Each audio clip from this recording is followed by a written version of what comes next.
像我们这病咳嗽的病呢，还有2种现象，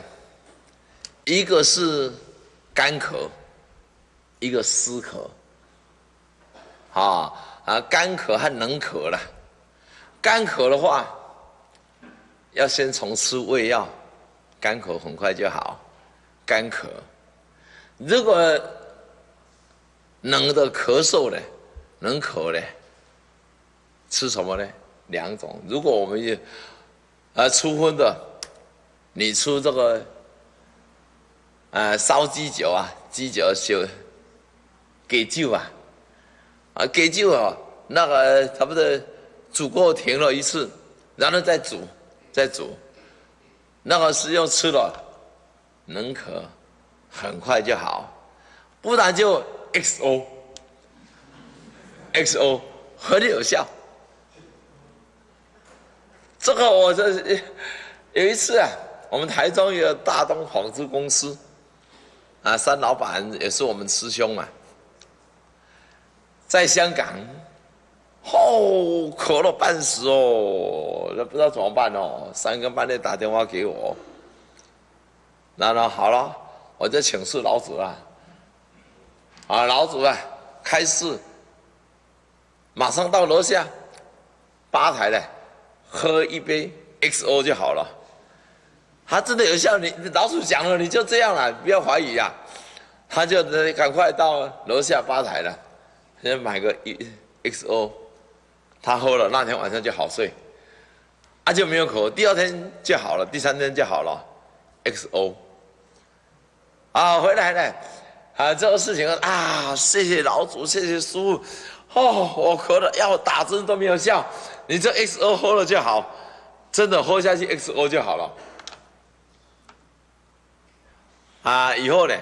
碰到冷咳了有痰的，咳痰了，我就叫喝 XO， 10个9个好，一个不好那个他没有喝。这个我印证这么多年了 XO。我们元孝老师、元孝法师，他以前的咳痰都很多，后来我们叫阿花师兄阿花师姐，你煮这个这个鸡酒给他喝，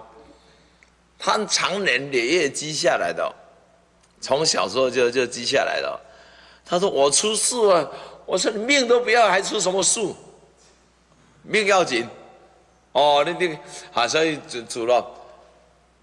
鸡酒了，好喝吃了，第2天早上就开了。我说你连续请阿花师兄师姐煮给你吃了，拜托他说买机器给他煮，或者钱贴给他，身体健康就胖起来了。没有健康的身体，什么都免谈。那么鸡酒有痰的，那么的 XO， 我有一次也谈了很多嘛。我家里人家送了一瓶 XO， 我又舍不得开。看那么好，后来想想还是命要紧，开了倒了一杯，到现在还7、8年都没有再喝，但是那一瓶我喝了，那天晚上就好睡。师母有时有一次也咳了很严重，我才想冲 XO 来喝了也就好了。我们好多师兄师姐，这个我说叫他喝 XO， 等你们回去了，那咳嗽很严重了，不要太多不要一瓶把它摘下去